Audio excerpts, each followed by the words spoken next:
మధ్యలో సుదూర ప్రాంతం నుండి రమా కిరణ్ అమ్మగారు వస్తున్నారు. వారు వస్తుండగా అందరం చప్పటి వరకు ఆహ్వానిద్దాం.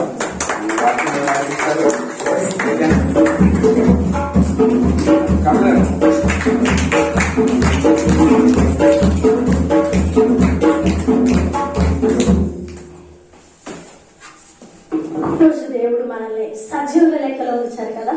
ఎంతో మంది రోజులు చూడలేక నశించి గతించిపోయారు. మనమైతే ఉచితమైన ఆయన కృపారెక్కల చోటున భద్రపరచబడి క్షేమంగా ఈ రోజు ఆయనను ఆరాధిస్తున్నాం. అయితే మొదటిగా వాక్య భాగంలోనికి వెళ్ళడానికంటే ముందు చిన్న ప్రార్థన.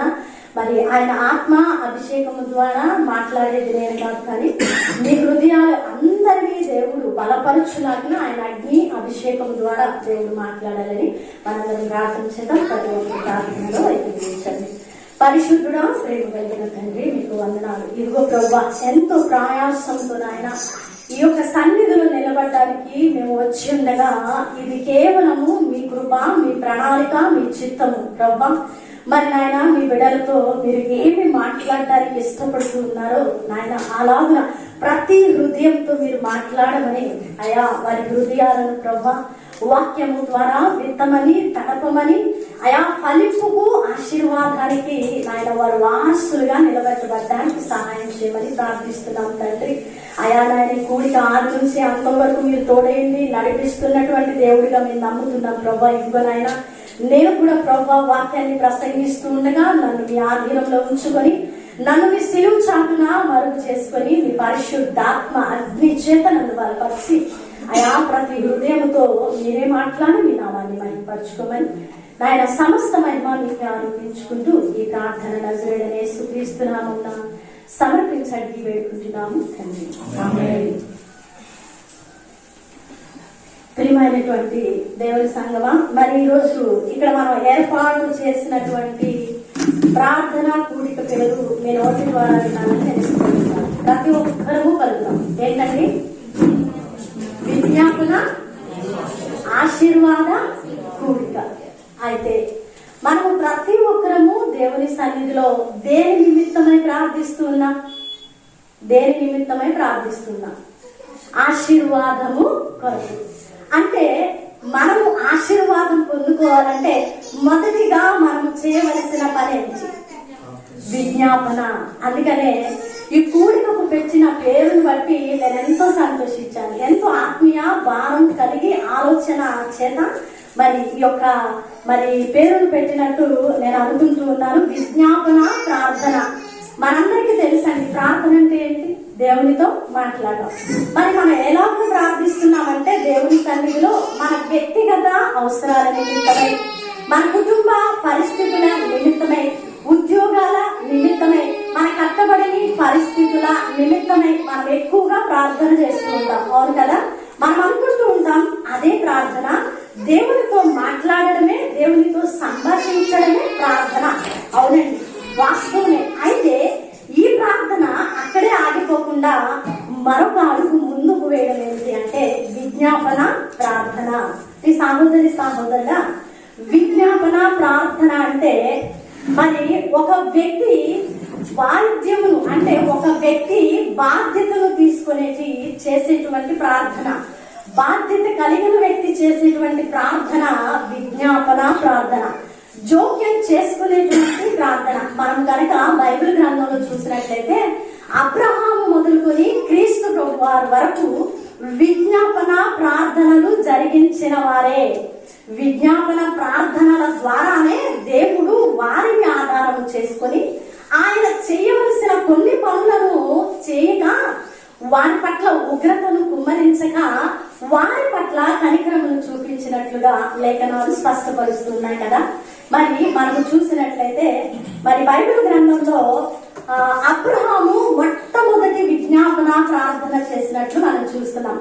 ఎందు నిమిత్తమై చేశాడండి అబ్రహాము విజ్ఞాపన ప్రార్థన? ఎవరైనా చెప్పగలరా? అబ్రహాము విజ్ఞాపన ప్రార్థన చేసినట్లు మనం చూస్తున్నాం. మొట్టమొదటి విజ్ఞాపన ప్రార్థన అబ్రహాం చేశాడు. ఎందు నిమిత్తమై చేశాడంటే లోతు విషయమై సొదొమ గొమొర్రా పట్ల దేవునికి ఆ బహుఘోరమైన మొర్ర ఆయన యొద్దకు చేరినప్పుడు ఆ యొక్క పట్టణాన్నంతటిని నశింప చెయ్యాలని దేవుడు తలంచినప్పుడు అబ్రహాం ఏం చేశాడట?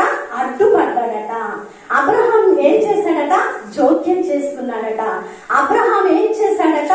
మరి దేవుడు కనికరమును కోరుతూ వ్యాజ్యమాడి మరి వారి తరపున ప్రభా 50 మంది నీతిమంతులు ఉంటే విడిచిపెట్టేస్తావా? ప్రభా 40 మంది నీతిమంతులు ఉంటే విడిచిపెట్టేస్తావా? ప్రభా 10 మంది నీతిమంతులు ఉంటే విడిచిపెట్టేస్తావా అని ఆయన తుదకు దేవుని ఒప్పించడానికి ప్రయాసపడినట్లుగా విజ్ఞాపన ప్రార్థన చేసినట్లుగా ఆదికాండము 18వ అధ్యాయము 20 వచనాల నుండి మనం చూస్తున్నాం. ఈ సహోదరుడా, మరి ఈ రోజు మన విజ్ఞాపన ప్రార్థన ఎక్కడ నుండి మొదలు కావాలి? లోతు పట్ల ఒక బాధ్యతతో మరి ఆయన మరి విజ్ఞాపన ప్రార్థన చేసినట్లు మనం చూస్తున్నాం. హెచ్కేఎల్ గ్రంథము 22వ అధ్యాయము 30 వచనాన్ని మనం చూద్దాం. హెచ్కేఎల్ గ్రంథము 22వ అధ్యాయము 30వ వచనాన్ని మనం ధ్యానం చేద్దాం. నేను దేశమును పాడు చేయకుండానట్లు ప్రాకారమును దిట్టపరచుటకును బద్దలైన సందులలో నిలుచుటకును తగిన వాడెవడని నేను ఎంత విచారించినను ఒక్కడైనను కనబడలేదు. దేవుడు నామానికి మహిమ కలుగుగాక. దేవుడు విచారణ చేస్తూ ఉన్నారండి. ఎవరి పట్ల? విజ్ఞాపన ప్రార్థనలు యాచనలు కొనసాగించే నీతిమంతుల వైపు ఆయన కను దృష్టి ఉన్నది. ఆయన ఆకాశం నుండి తేరు చూచేటువంటి దేవుడిగా ఉన్నారు. అయితే ఇక్కడ నిజమైన వాస్తవం కనుక మనం మాట్లాడుకుంటే మనకు విజ్ఞాపన కాదు కదా, ఒక గంట మన కుటుంబం కొరకు, మన కుటుంబంలో రక్షించబడని ఆత్మల విషయమై, మన కుటుంబ సభ్యులు, మన బంధువులు, మన చుట్టుపక్కల వారు రక్షణ లేని స్థితిలో ఉంటే వారి కొరకు బాధ్యతగా ఒక గంట మనము దేవుని సన్నిధిలో విజ్ఞాపన చేసే వారముగా లేము. వాస్తవమైన విషయం అండి. ఒకవేళ మనం ఒక గంట ప్రార్థన చేశామంటే అందులో ఖచ్చితంగా 45 నిమిషాలు మన కుటుంబం కొరకు, మన సమస్యల కొరకు, మన ఆశీర్వాదాల కొరకే ప్రార్థిస్తున్నాం. కానీ ప్రార్థన అంటే ఆత్మీయ విషయాల పట్ల భారం కలిగి, నశించిపోతున్న ఆత్మల పట్ల భారం కలిగి, దేవుని ఉగ్రతకు లోనవుతున్న కుటుంబాల పట్ల, దేవుని ఉగ్రతకు లోనవుతున్న ప్రాంతాల పట్ల, దేవుని ఉగ్రతకు లోనవుతున్న దేశాల పట్ల బాధ్యత కలిగి విజ్ఞాపన చేసే వారముగా ఉండాలని దేవుడు కోరుకుంటున్నారు. సహోదరి మనకు తెలియని అద్భుత ఆశీర్వాదాలను ఇస్తుంది. మనం అనుకుంటూ ఉంటాం, మన కోసం మనమే ప్రార్థించుకోకపోతే దేవుడు ఎలా చూస్తాడు, ఎలా చేస్తాడు? కానీ మనం తెలుసుకోవాల్సిన వాస్తవమైన విషయం ఏమిటి అంటే, మొదటిగా ఆయన నీతిని, ఆయన రాజ్యమును వెతుకుని అప్పుడు మనం ప్రతిసారి ఎన్నో మారులు చదివి, ఎన్నో ప్రసంగాలు విని ఉంటాం. ఎంతో మంది సేవకులు ఈ మాటలు ప్రస్తావించి ఉంటారు. ఏమని? ఆయన నీతిని, రాజ్యమును వెతికిన తర్వాత అప్పుడు మనకి ఏది అవసరమో దేవుడు సమస్తాన్ని మనకు అనుగ్రహిస్తారని. కానీ అప్పుడు అనే మాటలు వాస్తవమైన దైనందిన జీవితాలలో మర్చిపోతున్నాం. అప్పుడు మర్చిపోయి ఆ స్థానంలో మన వ్యక్తిగత విషయాల పట్ల శ్రద్ధ కలిగిన వారమై ప్రార్థిస్తున్నాం. సహోదరుడా, ప్రార్థించడం తప్పు కాదు. మన అవసరాలు దేవునికి తెలియపరచడం తప్పు కాదు. కానీ నీ ప్రార్థనలో నీ అవసరతల కన్నా నీ విజ్ఞాపనలు హెచ్చుగా ఉండాలి. నశించిపోతున్న ఆత్మల పట్ల భారము కలిగి విజ్ఞాపన చేసే వారంగా ఉండాలి. అబ్రహాము ఆనాడు లోతు తన కుటుంబ సభ్యుడై ఉన్నాడని, లోతు సొదొమ గొమొర్రా ప్రాంతంలో ఉన్నాడని, ఆ యొక్క పాపపు జీవితాన్ని జీవిస్తున్నటువంటి జనాంగము మధ్య లోతు ఒక్కడే నీతిమంతుడుగా ఉన్నాడని, మరి ఎంతో ప్రయాసపడి లోతు కుటుంబాన్ని రక్షించాలని దేవుని సన్నిధిలో అడ్డగించినట్లు, దేవుని సన్నిధిలో విజ్ఞాపన చేసినట్లు మనం చూస్తున్నాం. సహోదరుడా, ఎంతవరకు మన కుటుంబాలలో మారని భర్త మన కుటుంబాలలో ఉన్నాడు కదా, మారని భార్య మన కుటుంబంలో ఉంది కదా, మారని తండ్రి, మారని తల్లి, మరి మన యొక్క సహోదరులు ఎంతో మంది లోకపరమైన వాంఛలు కలిగి లోకంలో మరి లోకపరమైన జీవితాన్ని కొనసాగిస్తూ ఉన్నారు కదా. ఎంతవరకు విజ్ఞాపన చేస్తున్నాం? నిజంగా 1 గంట ప్రతిరోజు ప్రార్థించే విజ్ఞాపన భక్తి నీ జీవితంలో ఉన్నదా? మనం చూసినట్లయితే విజ్ఞాపనకు మనకు వచ్చేటువంటి ప్రతిఫలం ఏంటంటే ఆశీర్వాదం అండి. అది మనము అడగకపోయినా దేవుడు ఇస్తారండి. ఆశీర్వాదం మనకి ఇవ్వాలంటే, బ్లెస్సింగ్ మన జీవితాల్లోకి రావాలంటే ఏది ఎప్పుడు అవసరమో ఎరిగిన దేవుడు ఖచ్చితంగా దాని యొక్క సందర్భాన్ని బట్టి, పరిస్థితిని బట్టి మనము ఆ బ్లెస్సింగ్ మన జీవితంలో ఇస్తే మనం నిలుపుకుంటామని ఆయనకు ఒక ధైర్యం వచ్చినప్పుడు, ఆయన నమ్మినప్పుడు ఖచ్చితంగా మన జీవితాలలో కావలసిన వాటిని సమకూర్చేటువంటి దేవుడు. మరి విజ్ఞాపన కర్తలుగా ఉండాలని దేవుడు కోరుకుంటున్నారు. మనం చూసినట్లయితే చాలా మంది విజ్ఞాపన భక్తులు బైబిల్ గ్రంథంలో ఉన్నారు. మరి నాకు ఇచ్చిన సమయం 30 నిమిషాలు కాబట్టి ఈ యొక్క ప్రసంగంలో ఎక్కువ రిఫరెన్స్లు నేను మాట్లాడతాను. మీరు తెరవలసిన అవసరం లేదు. మరి ఇర్మియా గ్రంథము 9వ అధ్యాయం 1వ వచనంలో ఇర్మియా భక్తుడు అంటాడు, నేను నా భక్తుల విషయమై నేను కన్నీరు విడుచుచు ఉన్నాను, విజ్ఞాపన చేస్తూ ఉన్నాను అని ఆయన మాట్లాడినట్లు మనం చూస్తున్నాం. ఇర్మియా గ్రంథము 9వ అధ్యాయంలో మనం చూసినట్లయితే మొదటి వచనాన్ని చూసినట్లయితే, నా జనుల్లో హతమైన వారిని గురించి నేను దివారాత్రములు మరి కన్నీరు విడిచినట్లు నా తల జలమేము కాగను, నా కన్ను కన్నీళ్లు ఊటగను ఉండునుగాక. ఇర్మియా ఏం చేస్తున్నాడంటే తన జనుల నిమిత్తమై కన్నీరు విడిచుచున్నాడటండి. ఎందుకంటే మరి ఇశ్రాయేలీల జనాంగము దేవుని విడిచి అన్య విగ్రహాలను అనుసరిస్తూ దేవుని విడిచి భ్రష్ట మనసుకు అప్పగించబడినప్పుడు, ప్రతిసారి వారు అపవాది కార్యాలు జరిగిస్తున్నప్పుడు దేవుడు ఒక ప్రవక్తను లేపడము, వారిని మరలా తీసుకురావడానికి ప్రయత్నము చేయడము, ఆ ప్రవక్తలు మరి అడ్డగించి విజ్ఞాపన ప్రార్థనలు చేసి దేవుని ఉగ్రతకు వారు పాత్రులు కాక ఆశీర్వాదాన్ని పొందుకోవడానికి మరి దేవుడు వారిని ఎన్నుకొని పంపినట్లుగా మనం లేఖనాలలో చూస్తున్నాం. ప్రియమైనటువంటి వల్ల మరి మన జీవితాలలో ఈ పరిస్థితిని మనము కూడా దాటి వచ్చాం. కరోనా వచ్చినటువంటి సమయంలో మనకు వాట్సాప్లో, యూట్యూబ్లో, ఇంటర్నెట్ లో హల్చల్ చేసినటువంటి అంశాలు ఏంటి అంటే ప్రార్థన చేద్దాం.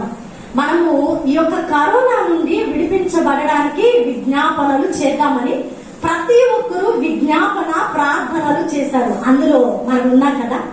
ఆ విజ్ఞాపనలో మనం కూడా భాగస్థులం అయ్యాం కదా. మన విజ్ఞాపన ప్రార్థన దేవుని యొద్దకు చేర్చబడడాన్ని బట్టి మాత్రమే ఈ రోజు మనము ఆ భయంకరమైన యాతనకరమైన పరిస్థితుల నుంచి తప్పించబడ్డాము, సజీవుల లెక్కలో ఉన్నాము. ప్రియమైనటువంటి వాళ్ళరా, మరి విజ్ఞాపన ఎంతవరకు మన జీవితాలలో విజ్ఞాపన ప్రార్థనలు చేస్తున్నాం? ఇంకా మనము రక్షించబడి 10 సంవత్సరాలు, 5 సంవత్సరాలు, 2 సంవత్సరాలు, లేదంటే ఒక 20-30 సంవత్సరాలు మన జీవితము మన నడి వయసు దాటిపోయిన పరిస్థితుల్లోకి వచ్చిన, ఇంకా ఉదయం లేవగానే 5 నిమిషాల ప్రార్థన, రాత్రి పడుకునేటప్పుడు ప్రార్థన, బయటకు వెళ్ళేటప్పుడు దేవుని కాపుదల కావాలని ప్రార్థన, కష్టం వచ్చినప్పుడు దేవుని యొద్దకు వచ్చి ఆశీర్వాదం కావాలనే ఈ యొక్క మరి మన స్వార్థపూరితమైన ప్రార్థనలు ఇంకా కొనసాగిస్తున్నామా? ప్రియమైనటువంటి వాళ్ళరా, మనము ఇంకొక అడుగు ముందుకు వేయాలని దేవుడు కోరుకుంటున్నారు. విజ్ఞాపన బహు బలము కలిగినది. విజ్ఞాపన దేవుని ఆలోచన సైతము మార్చగలిగినది. దేవుని ఆలోచన సైతము మార్చిన విజ్ఞాపన ప్రార్థన ఏమిటో తెలుసా? హిజ్కియా మరి మరణకరమైన రోగము చేత బాధపరచబడతా ఉన్నప్పుడు, తాను మరణమైపోతూ ఉన్నాను అని ఎరిగినప్పుడు ఏం చేశాడండి హిజ్కియా? గోడ తట్టు మొక్కము తిప్పుకొని కన్నీళ్లు విడిచుచు ఏం చేశాడు? విజ్ఞాపన చేశాడు. సహోదరుడా, కుదరని రోగం చేత బాధపడుతున్నావా? లేదంటే నీ కుటుంబంలో ఎవరైనా రక్షించబడని వ్యక్తి మరణపు అంచుల్లో ఉన్న వ్యాధి బాధ చేత బాధపడతా ఉన్నాడా? అయితే ఆ బాధ్యత నీదే. ఒక కుటుంబంలో ఒక వ్యక్తి రక్షణ పొందిన వ్యక్తి ఉంటే, మిగతా వారందరికీ ఎవరండి బాధ్యత వహించేది? రక్షించబడిన వ్యక్తి మాత్రమే దేవునికి లెక్క చెప్పవలసిన వారమైన. నాకు తెలియదు ప్రభువా, నేను రక్షించబడ్డాను, నేను చాలా సార్లు మా అన్నకి చెప్పాను, నా తండ్రికి చెప్పాను, నా చెల్లికి చెప్పాను, కానీ వినలేదయా. చెప్పడము వేరు, నీ ప్రవర్తన ద్వారా చెప్పడము వేరు. ఒక మనిషి మాట ద్వారా చెప్తే క్రైస్తవుడిగా మారే అవకాశం లేదండి. యథార్థమైన వాస్తవమైనటువంటి మాట.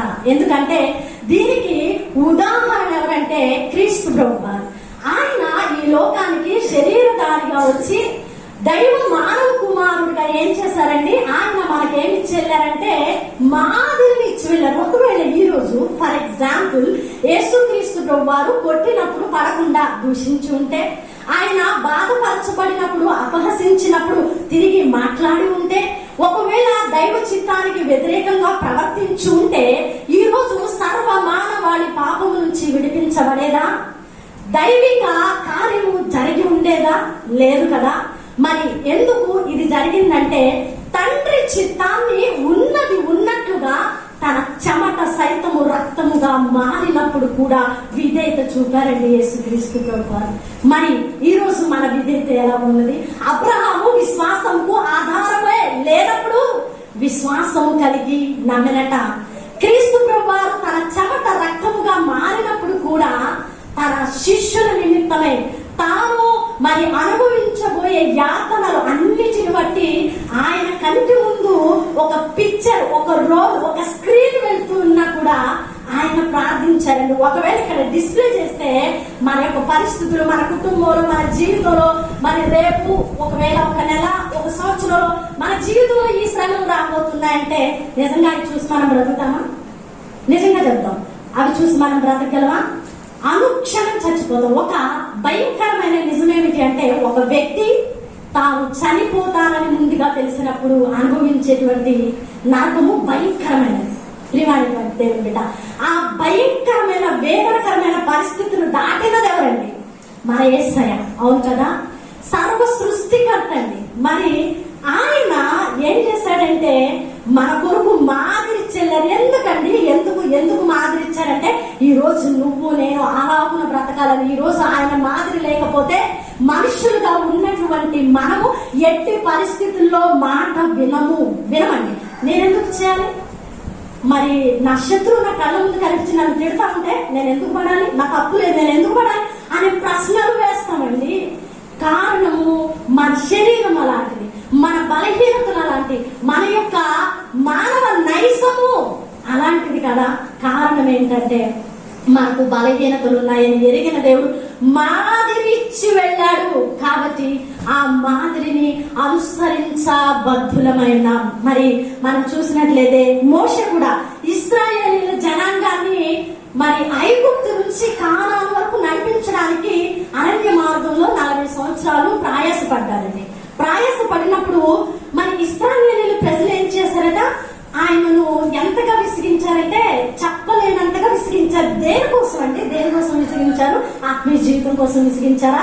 లేదంటే బాగా దేవుడితో కలిసి ఉంటున్నాం అనే విషయాలు విసిగించారా? లేదండి. దేనికోసం అంటే చాలా చిన్న విషయము, తిండి విషయమై, మరి మాంసము విషయమై విసిగించారట.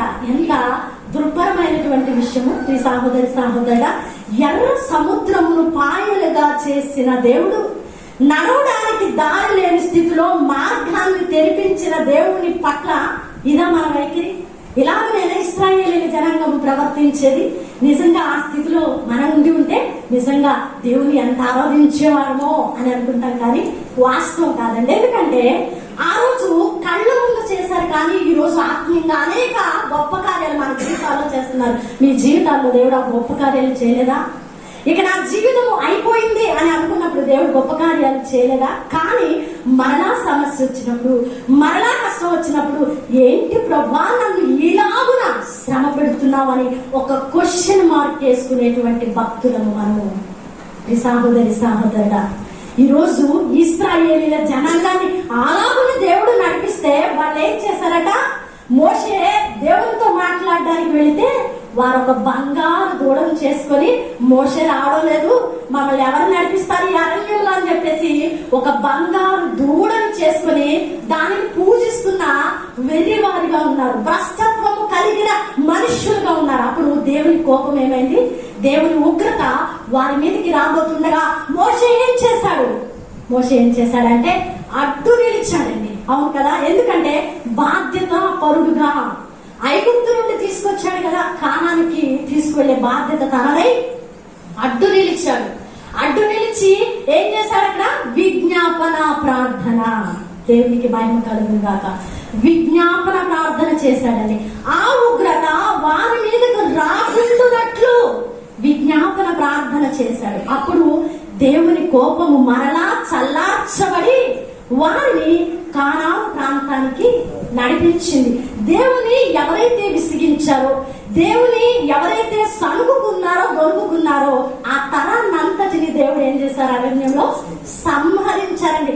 వారేం చేయబడ్డారంటే సంహారకుని చేతిలో సంహరించబడినట్లుగా లేఖనాలు తెలియపరుస్తున్నాయి. ఒకవేళ ఈరోజు కష్టంలో వెళ్తున్నావా, ఈరోజు బాధల్లో వెళ్తున్నావా, ఒకవేళ నీ భర్త చేత నువ్వు కృంగిన స్థితిలో ఉన్నావా, నీ బిడ్డలు మాట వినని స్థితిలో ఉన్నావా, అలాంటి శ్రమకరమైన పరిస్థితుల్లో నువ్వు ఒకవేళ ప్రభువా నేను ఎంత భక్తి చేస్తా ఉన్నా, నన్ను ఎందుకయ్యా ఇలా నలిపేస్తున్నావని ఒకవేళ గొనుక్కుంటూ ఉన్నావేమో, ఒకవేళ సనుకుంటూ ఉన్నావేమో, చిరాకు పడుతూ ఉన్నావేమో, ప్రార్థనకు వంగినప్పుడల్లా అపవాది వేసే బాణాన్ని పట్టించుకొని నేను ఎందుకు ప్రార్థన చేయాలని లేచి వెళ్ళిపోతూ ఉన్నానేమో. అయితే గుర్తుపెట్టుకో, ఆనాడు ఇశ్రాయేలు ప్రజలు సంహారకుని చేతిలో సంహరించబడ్డారు. ప్రియమైనటువంటి వాళ్ళరా, మనము అలాగనే ఉండకూడదు, విజ్ఞాపన కర్తనుగా ఉండాలని దేవుడు కోరుకుంటూ ఉన్నారు. మరి 1 తిమోతికి రాసిన పత్రిక 2వ అధ్యాయము 1, 2, 3 వచనాలు చదువుదాం. మరి ఈ విషయంలో మరి పౌలు తిమోతికి రాస్తూ అంటూ ఉన్నాడు కదా, మరి మనము సుఖంగా, మనము మంచిగా జీవించు నిమిత్తము మనము ఇరామున ప్రార్థించాలి అని మాట్లాడుతున్నట్లు మనము చూస్తున్నాం. ప్రియమైనటువంటి వాళ్ళరా, మనము దేవుని సన్నిధిలో దివారాత్రములు మొర్ర పెట్టే వారంగా ఉండాలని దేవుడు కోరుకుంటున్నారు. పౌలు తిమోతికి రాసినప్పుడు ఆ మాటలు తిమోతికి కాదు కానీ మన కొరకు చెప్పబడ్డాయి. మనము విజ్ఞాపన చేయాలి, మన దేశం కొరకు, మన యొక్క కుటుంబాల కొరకు మనము మరి ప్రార్థించే వారముగా ఉండాలని లేఖనాలు తెలియపరుస్తున్నాయి. 2వ అధ్యాయము 1, 2, 3 వచనాలు ధ్యానం చేద్దాం. మనము సంపూర్ణ భక్తియు మాన్యతయు కలిగి నెమ్మదిగా సుఖముగాను బ్రతుకు నిమిత్తము అన్నిటికంటే ముఖ్యంగా మనుషులందరి కొరకును, రాజుల కొరకును, అధికారులందరి కొరకును విజ్ఞాపనలను, ప్రార్థనలను, యాచనలను, కృతజ్ఞతాస్తుతులను చేయవలనని హెచ్చరించుచున్నాను. దేవుని నామానికి మహిమ కలుగుగాక. ఇక్కడ ఆఖరి వచనాన్ని మనందరము బైబిల్లో అండర్లైన్ చేసుకుందామండి, ప్రతి ఒక్కరు. ఎందుకంటే ఇది మామూలుగా చెప్పలా, మామూలుగా పర్లేదమ్మా నీకు నచ్చినప్పుడు విజ్ఞాపన ప్రార్థన చెయ్యి అని చెప్పలేదండి. ఇక్కడ ఏం చేస్తున్నాడంటే హెచ్చరిస్తూ ఉన్నాడు, ఖండిస్తూ ఉన్నాడు. ఇది మ్యాండేటరీ అండి, ఇది ఖచ్చితంగా చెయ్యవలసిన పని. ఒక విశ్వాసిగా క్రీస్తులో నూతన సృష్టి చేయబడిన నీవెవరివైనా చేయవలసిన పని ఏమిటి అంటే విజ్ఞాపన. దేని నిమిత్తం అండి? దేని నిమిత్తం మనం విజ్ఞాపన చేయాలంటే మనము సంపూర్ణముగా మాన్యత కలిగి నెమ్మదిగా సుఖముగా. ఈరోజు అనేకమైన పార్టీలు వచ్చాయి, మన దేశాన్ని ఏలుతా ఉన్నాయి. మరి క్రీస్తు పరిచర్యను జరిగించని అనేకమైనటువంటి మరి ఆ యొక్క రాజకీయ నాయకులు మనల్ని ఏలుబాటు చేయడానికి వస్తున్నారు. వీటన్నిటి నుంచి మనం తప్పించబడాలంటే ఏం చేయాలండి? శుభ్రంగా తినేసి, దేవుడు మనకు ఇచ్చిన ఈ మంచి జీవితాన్ని, మరి కష్టం లేకుండా మంచి ఆరోగ్యం ఇచ్చారు, బాధ లేదు, కష్టం లేదు, ఆ రోజుకు తినడానికి వస్తుంది, ఒక మంచి సౌకర్యవంతమైన జీవితం ఉంది, నాకెందుకు, నా పాటికి నా కుటుంబం బాగుంది అని ఒక 10 నిమిషాలు ప్రార్థన చేసి ప్రభా నాకు కాపలా ఉండయా, నా కష్టం వచ్చినప్పుడు కాపలా ఉండు, నేను బయటకు వెళ్ళినప్పుడు కాపలా ఉండు అని చెప్పే స్థితిలో మనం ఉన్నామా? లేదండి. విజ్ఞాపన.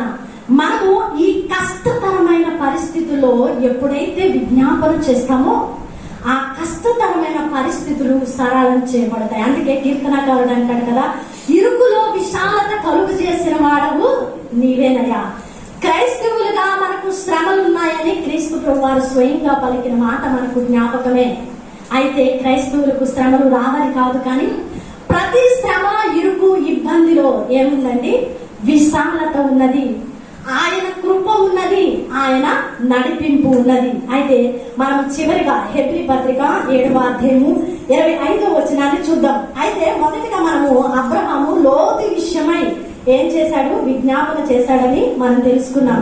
అలాగే హెబ్రీ పత్రిక 7వ అధ్యాయంలో క్రీస్తు ప్రభువారు విజ్ఞాపన చేస్తూ ఉన్నట్లు మనం చూస్తూ ఉన్నామండి. ప్రియ సహోదరి సహోదరుడా, ఈరోజు ఆయన మనతో లేకపోయినప్పటికీ దేవుడు మన కొరకు విజ్ఞాపన చేస్తున్నటువంటి దేవుడిగా ఉన్నారు. ఈయన తన ద్వారా దేవుని యొద్దకు వచ్చి వారి పక్షమున విజ్ఞాపనము చేయుటకు నిరంతరము జీవించుచున్నాడు గనక వారిని సంపూర్ణముగా రక్షించుటకు శక్తిమంతుడై ఉన్నాడు. సంపూర్ణముగా, అండర్లైన్ ద వర్డ్. మరి సంపూర్ణముగా మన దేవుడు ఎవరండి? సంపూర్ణత కలిగిన దేవుడు అండి. ఒక వ్యక్తిని దేవుడు పట్టుకుంటే, ఒక వ్యక్తిని దేవుడు వాడుకుంటే, ఒక విశ్వాసిని దేవుడు మరి ఆయన రక్తముతో కడిగితే పరిపూర్ణుడిగా చేయడానికి ఇష్టపడతాడు. ఆయన సగం చేసి వదిలిపెట్టే దేవుడు కాదండి. ఆయన పరిపూర్ణుడు, మరొక మాట లేదు. ఆయన పరిపూర్ణుడు అయినప్పుడు ఆయన బిడ్డలంగా మనం ఎలా ఉండాలి? పరిపూర్ణులుగా ఉండాలి. అది ఆయన కోరిక. అందు నిమిత్తం ఆయన ఏం చేస్తున్నారట? మరి మన కొరకు మన పక్షమున విజ్ఞాపన చేయుటకు నిరంతరము జీవించుచున్నాడు. ఆయన అల్ఫా ఒమేగా అయినటువంటి దేవుడు, ఆది అంతమైనటువంటి దేవుడు, నిన్న నేడు నిరంతరం ఏకరీతిగా ఉన్న దేవుడు అండి. ఈరోజు మన మంచి స్థితిలో ఉంటేనే మన స్నేహితులు, మన బంధువులు మనల్ని చూస్తారు. గుర్తుపెట్టుకోండి, జనరేషన్ బాగా మారిపోయిందండి. ఇంతకు ముందు కాలంలో బంధాలకు విలువ ఉంది. ఈ కాలంలో బంధాలకు విలువ లేదు. డబ్బుకు, ఆస్తులకు, అంతస్తులకు, మనం వేసే డ్రెస్సింగ్ కి మాత్రమే విలువ ఉన్నది. ఇలాంటి పరిస్థితుల్లో ఒక వ్యక్తిని మనం సంపూర్ణంగా నమ్మలేము. అది నీ తండ్రే కావచ్చు, నీ తల్లే కావచ్చు, నీ సహోదరుడే కావచ్చు. డబ్బు విషయమై అది మనల్ని బంధాలను మరి తెంచి వేసేటువంటి పరిస్థితులు. అయితే మరి మన దేవుడు అలాంటి వాడా? మన దేవుడు అలాగే ఉన్నాడా? ఆయన నిన్న నేడు నిరంతరము ఏకరీతిగా ఉంది. నువ్వు దిక్కులేని దరిద్రపు పెంట కుప్ప మీద ఉన్నప్పుడు నిన్ను అలాగనే ప్రేమించాడు. ఒకవేళ నిన్ను హెచ్చించి ఒక ఉన్నతమైన స్థానంలో పెట్టినప్పుడు కూడా నిన్ను అలాగే ప్రేమించాడు. కాబట్టి నీ ఉన్నత స్థితిని జారకుండా, నువ్వున్న స్థితి నుంచి పడిపోకుండా నిన్ను నీతి మార్గాన్ని నడిపించడానికి, నిన్ను ఆశీర్వాదకరమైన మార్గాన్ని నడిపించడానికి నిత్యము దివారాత్రులు కునుకగా నిద్రపోక ఆయన నిన్ను కాయుచున్న దేవుడండి. నీ తండ్రి నిన్ను కాస్తాడా? నీ తల్లి నిన్ను కాస్తుందా? వారు ఎంత వరకు కాస్తారంటే వారికి పాసిబిలిటీస్ ఉన్నంత వరకే అండి. ఈరోజు ఈ ఊరు దాటి నేను వేరే ఊరు వెళ్తే నా తల్లిదండ్రులు ఇక్కడ ఉంటే ఇక్కడ ఉన్నంత మట్టిగా నన్ను చూడగలరు. అక్కడ వెళ్ళిన తర్వాత నేను ఎలా ఉన్నా, నా పరిస్థితులు ఎలా ఉన్నాయి, నా బిహేవియర్ ఎలా ఉన్నది అనేది వారికి తెలియదు. కానీ నువ్వు ఎక్కడ ఉన్నా, ఎక్కడ నిలబడినా మరి ఆయన కంటికి మరుగు లేక సమస్తము తేటగా కనిపిస్తుంది కదా. నిన్ను కాయడంతో పాటు, నిన్ను భద్రంగా చూడడంతో పాటు ఆయన ఏం చేస్తున్నారట? నిన్ను సంరక్షిస్తున్నారండి. నీ నీతిని నిలబెట్టడానికి ప్రయాసపడుతూ ఉన్నారండి. మరి ఎంతవరకు విజ్ఞాపన చేస్తున్నావు ప్రియమైనటువంటి వాళ్ళారా? ఈరోజు ఒక నిర్ణయం తీసుకున్నా. నేను వాక్య భాగం నిమిత్తమే దేవుని సన్నిధిలో ప్రార్థించినప్పుడు దేవుడు నాకు ఇచ్చిన బలమైన ప్రేరేపణ ఏంటంటే, విజ్ఞాపన ప్రార్థన నిమిత్తమై ఈ సన్నిధిలో మాట్లాడాలని దేవుడు నాకు తెలియపరిచిన విధానాన్ని బట్టి ఈ మాటలు మీ ముందుకు తీసుకొచ్చారు. అయితే మనమందరము కూడా ఇక్కడ ఉన్నటువంటి ఆశీర్వాదాన్ని మాత్రమే అడిగేవారము, కానీ దాని ముందున్న విజ్ఞాపన మనకు పట్టదు. దాని ముందు ఉన్న విజ్ఞాపన అనేటువంటి భారమైన ప్రక్రియ ఏదైతే ఉన్నదో జాగ్రత్తగా వినండి. అది మన జీవితాలలో ఉన్నప్పుడు మాత్రమే నిజమైన ఆశీర్వాదాన్ని అనుభవిస్తాం. అదర్వైజ్ ఏ బ్లెస్సింగ్ కూడా మనము పరిపూర్ణంగా పొందలేమండి. విజ్ఞాపన అయితే విజ్ఞాపన చేయాలని తెలుసుకున్నాం. దేని నిమిత్తం చేద్దామండి? మొదటిగా విజ్ఞాపన మన కుటుంబంలో రక్షించబడని ఆత్మల విషయమే చేసే వారంగా ఉన్నాం. ఈ రోజు ఒక నిర్ణయం తీసుకున్నాం. నీ సహోదరుడా, నీ తండ్రి, నీ చెల్లి, నీ అక్క, నీ తమ్ముడు, నీ బంధువులు ఎవరైనా ఉంటే ఒక పుస్తకంలో రాసి పెట్టుకో, విజ్ఞాపన చేయి. రోజుకి ఒక 10 నిమిషాల నుంచి స్టార్ట్ చేయి. ఒకవేళ బాగా అనిపిస్తే 1 గంట ప్రార్థన చేయడం, నీకు ఆశ కలిగి ఉంటే దాన్ని తృప్తిపరిచే దేవుడు ప్రతిరోజు దాని మీద చేయి ఉంచి భారం కలిగి ప్రార్థించు. ఆ ఆత్మ ఖచ్చితంగా రక్షించబడుతుంది. రక్షించబడినప్పుడు దాని ఫలము మేము అనుభవిస్తాం. దేవునికి మహిమ కలుగుగాక. మరి ఎంతవరకు మనము బాధ్యత కలిగిన వారంగా ఉన్నాం? మన కుటుంబాల నుంచి విజ్ఞాపన ప్రార్థన మొదలు పెడదామా? మొదటిగా మన కుటుంబం, తర్వాత మన సంఘం అండి. మన సంఘంలో కూడా భర్త వస్తే భార్య రాడు కదా, భార్య వస్తే భర్త రాడు, కొడుకు వస్తే కూతురు రాడు, కూతురు వస్తే తండ్రి రాడు. ఇలాంటి పరిస్థితులు ప్రతి కుటుంబాలలో ఉన్నాయి. అయితే సంఘముగా విజ్ఞాపన చేద్దాం, ప్రతి కుటుంబము రక్షించబడాలని. తరువాత మన దేశము, మన రాజకీయ నాయకులు, మన అధికారుల కొరకు భారము కలిగి విజ్ఞాపన చేద్దాం. ఎందుకంటే క్రైస్తవ్యులుగా మనమను కూడా కష్టమైతున్న ఈ తరుణంలో మనకు మన మార్గాలు సరళము చేయబడుట నిమిత్తము మనము నిర్ణయం తీసుకుందామా? ప్రియమైనటువంటి వాళ్ళారా, మన కుటుంబంలో విజ్ఞాపన ప్రార్థన, మన సంఘంలో విజ్ఞాపన ప్రార్థన, మన దేశంలో విజ్ఞాపన ప్రార్థనలో మన విజ్ఞాపన ప్రార్థన ఉండాలని. ఈ రోజు ఎంతో మంది విజ్ఞాపనలు చేయడాన్ని బట్టి మాత్రమే ఇంకా క్రైస్తవ్యం మనుగడలో ఉన్నది. ఈ వాస్తవంలో బ్రతుకుదాం. ఎంతవరకు సంఘానికి వచ్చి ఆదివారం కానుకేసి వెళ్ళిపోయి శుక్రవారం ఉపవాస ప్రార్థనకు వచ్చి అవసరాల కోసం దేవుని దగ్గర మొర్ర పెట్టే వారంగా ఉండకూడదండి. ఈ రోజు ఒక నిర్ణయం తీసుకొని ఒక స్టెప్ ముందుకు వెళ్దాం. మన ప్రార్థన విజ్ఞాపన ప్రార్థనగా మారాలి. మరి మనం చూసినట్లయితే గొంగళ పురుగును చూసినప్పుడు చాలా అసహ్యంగా, చాలా కష్టంగా, దాన్ని చూసినప్పుడు చిరాగ్గా అనిపిస్తుంది కదా. మరి అదే దాని రూపాన్ని మార్చుకున్నప్పుడు అది ఎక్కడన్నా వాలితే కన్నార్పకుండా చూస్తూ ఉంటాం. దాని రంగులు చూసినప్పుడు, దాని యొక్క భౌతిక పరిస్థితి చూసినప్పుడు పట్టుకోవాలని ఆశపడుతూ ఉంటాం. మరి ఇంకా గొంగళ పురుగు లాంటి భక్తిలోనే ఉండక రూపాంతర అనుభవంలోకి వెళ్ళి విజ్ఞాపన చేద్దాం. మన కుటుంబాలను రక్షించుకుందాం, మన సంఘాన్ని రక్షించుకుందాం, మన దేశాన్ని రక్షించుకుందాం. ఈ యొక్క అద్భుతమైన మాటల ద్వారా ఆదరించబడ్డారని నమ్ముతున్నాను. మరి మీరు నిర్ణయం తీసుకుంటే ఆఖరిగా నేను ప్రార్థన చేయడానికి ఇష్టపడుతున్నాను. దేవుని ఆత్మ మీ మీద ఖచ్చితంగా దిగుతుందని చెప్పడానికి నేను ధైర్యంగా మీ ముందు ఈ మాట ఇస్తున్నాను.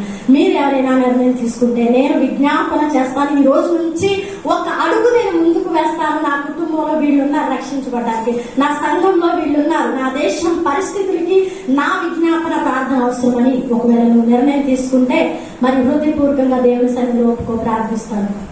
ప్రార్థన చేద్దాం. పరిశుద్ధుడా, ప్రేమ కలిగిన తండ్రి, నీకు వందనాలు ప్రభువా. అయా ఈ రోజు ఇలాగున తండ్రి విజ్ఞాపన ఆశీర్వాద కూడికలో నన్ను నెరవేర్చిన విధానాన్ని బట్టి వందనాలు.